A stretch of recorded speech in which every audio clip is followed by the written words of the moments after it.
Hello everyone and welcome to this new lecture. Today we're going to talk about a difficult topic, the verb. So this topic will be divided into two. In this lecture we will talk about the properties of the verb. In another lecture we will talk about the principal parts and the conjugation of a verb.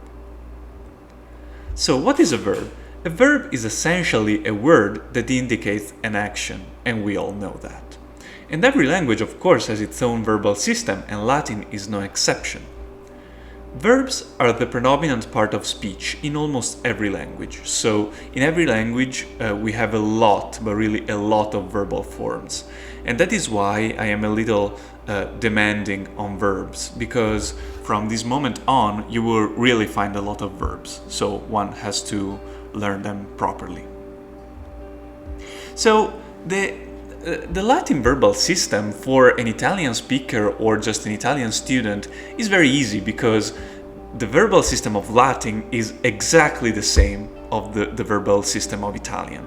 And so one is very happy. Now, in fact, there is a difference because, for example, in Italian we have the conditional mood, which Latin does not have. This is not true for an English speaker, which is likely to have such a reaction.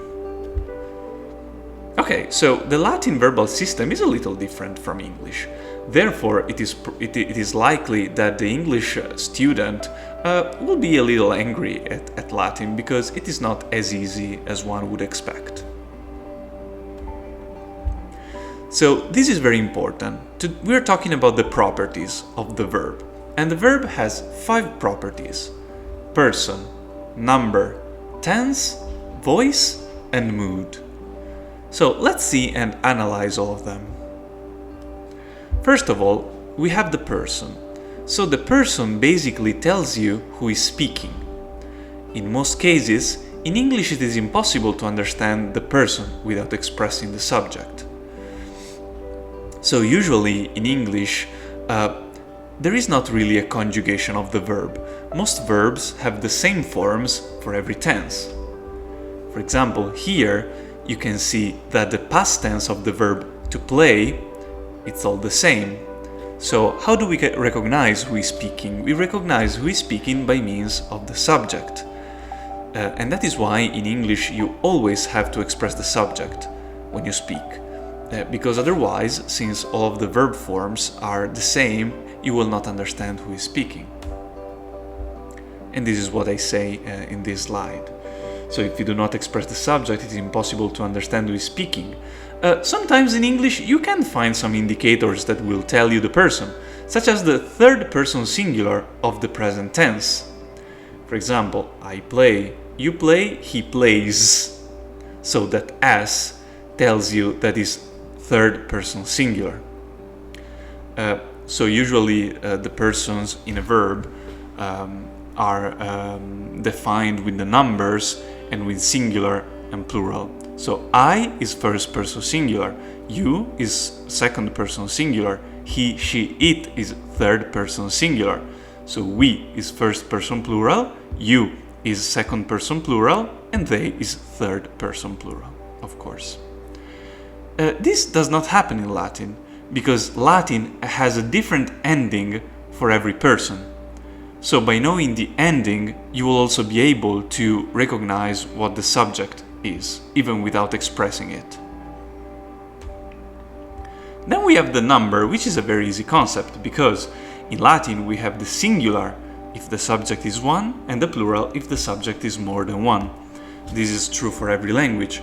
For example, if in English I say I speak, of course the subject is gonna be singular because it's me. If I say they speak, the subject is going to be plural because I'm talking about a group of people. Of course, subject and verb always agree in person and number, and this is called subject-verb agreement. Then we have the tense, which is, in my opinion, the most difficult concept to understand. So the tense substantially tells you when the action takes place. And in Latin, tense is a composition of 2 elements, time and aspect. So what is time? Time basically indicates you the moment in which the action happened. And we have three types of time: past, present, and future. I'll give you an example. If I say, yesterday I took a shower, of course, the time is going to be past, because even in the sentence I expressed that the action of taking a shower happened yesterday, so I'm talking about the past. The aspect, instead, indicates the relationship between the time of the action and the way in which it happens. So the aspect regards not when the action happens, but how it happens. Here is an example. For example, if I say that the aspect is simple, it means that the action is simply happening. If I say I like ice cream, it is a matter of fact. So I'm stating just an action taking place. If the aspect is progressive, it means that the action is in progress or it is being repeated either in the present or in the past. If I say, for example, I go to school every day, this is repeated because it means that I go to school. It's not a single action of going to school, it's I go to school every day. So I'm repeating that action every single day. Also, if I say, yesterday I was running, it means that I was running in the past, but this is an action that was in progress, so I was continuously running. And then we have the completed action, the completed aspect, which tells me, basically it tells you when an action has a start and an ending. So if I say, yesterday I bought a car, it means that the action took place yesterday, but it is finished. So yesterday it had a beginning and an ending, therefore it is completed. So Latin has 6 tenses, because every tense is a combination of time and aspect. Since we have 3 tenses, past, present, or future, and we have 3 aspects, simple, progressive, or repeated, and completed, we're going to have 6 tenses. Let's view every one of them. So the present action, the present of course indicates the present action, and it usually has a simple aspect. For example, I go to school by bus, of course it is a simple action. It can also have a repeated, a progressive aspect. If you say, now I am taking a shower, of course it's a repeated, it's a progressive action, it's still taking place.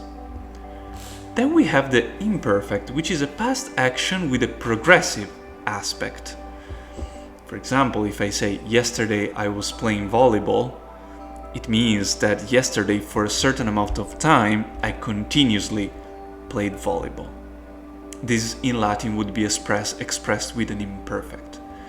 Then we have the future, well, which is a simple concept. Of course, it is a future action and the aspect is often simple. You can have also the future progressive or completed. For example, progressive, tomorrow I will be teaching. Completed, tomorrow I will have taught. Then we have the perfect action, which refers to a past action, and usually it has a simple aspect. If I say I moved to the United States 2 years ago, well, it is a simple action that I did in the past. Then we have a pluperfect, which is a past action with a completed aspect. The pluperfect is usually used when you have 2 actions and one in the past and one takes place before the other. If I say the island disappeared because the volcano had erupted would be a pluperfect, because from a chronological point of view, the action which takes place first is the volcano erupting, and the action who takes place after is the disappearance of the island. Therefore, it has a completed aspect because it comes before another action. And then we have the future perfect, which refers to a future action but with a completed aspect. If I say, by the time I arrive, he will have finished the job, it means that chronologically, the action taking place first and being completed first is finishing the job. Then the other action is me arriving. Therefore, in this case, the future will have a completed aspect. So you know that I like and dislike our textbook, but I think that in explaining you the 6 tenses of the indicative mood, it does a pretty good job. So in order to see all the 6 aspects, I just took a picture of this table and put it here. So here you can see the intersection between time and aspect, at what every tense seems like. Then I wanted to talk about the voice. So the voice basically tells you whether the subject is performing and doing the action, or it is receiving it or suffering it. The voice is active when the subject actively performs the action. For example, if I say that Caesar defeats the enemy, it means the Caesar performs the act of defeating the enemy. So Caesar is the active part in this case. The voice, however, is passive when the subject is the recipient of the action. So it means that he suffers the action. Taking the previous sentence, we can transform it from active to passive. And in passive, it would sound like Caesar is defeated by the enemies. So Caesar switched from actively defeating the enemies, to being defeated passively by the enemies. And so Caesar, from being the active part of the action, becomes the recipient, the person who suffers the act of being defeated. And this is the difference between active and passive. Finally, we have the mood, which is something that in English we have and don't have. Mood is not an easy concept to understand. It refers to the quality of an action and to the speaker or writer's attitude towards it. If the action, for example, is real or just likely. An example of mood in English would be the imperative mood. The imperative is used to give an order, and so this means that the speaker sees the action as an order and it has to use a different form of the verb. For example, if someone is making some kind of joke that I don't like, I'm going to tell him, "Oh, don't be stupid." And so in this case, "don't be" is an imperative, because I'm giving him a command, an order, not to be silly. In Latin we have 3 types of mood. We have the indicative, which expresses a real action, a subjunctive, which expresses an action which is likely, uncertain, or non-factual, or even a wish sometimes. And then we have the imperative, which expresses a command. This is difficult because English does not have the subjunctive. Now I'm gonna show you more clearly what a mood is by giving you an example. Sorry, this example is in Italian, so sorry for the Italian, but I think it's a very effective way to understand what a mood is and what is also the usage of a mood in Latin. For example, the indicative is the mood of certainty. So if I say something that I firmly believe or that is a matter of fact, I'm going to use indicative. However, in English there is no subjunctive, but in Italian we have it. And subjunctive, as we said, is the mood of uncertainty. So let's compare these 2 sentences. The first one, sono sicuro che Marco è intelligente, which in English means I am sure that Mark is intelligent. The second one is credo che Marco sia intelligente. So I think that Mark is intelligent. As you can see, there is no difference in the verb usage in English. We always use the verb is, because there is no difference between indicative and subjunctive in English. In Italian, however, you see that in the first sentence you use the verb è, so the indicative form of the verb essere, which is the verb to be, and in the second sentence I use the verb sia, which is the present subjunctive of the verb essere, to be. Why do I use the indicative in the first sentence? I use the indicative because that Mark is intelligent is something that I am sure. So if I say sono sicuro, I am sure, I don't need to use the subjunctive. Since it is something that I think it's real, the corresponding verb is going to be in the indicative mood. Whereas in the second sentence, this is not a certainty. This is something which can be probable, because I use the verb credo. I'm not sure anymore.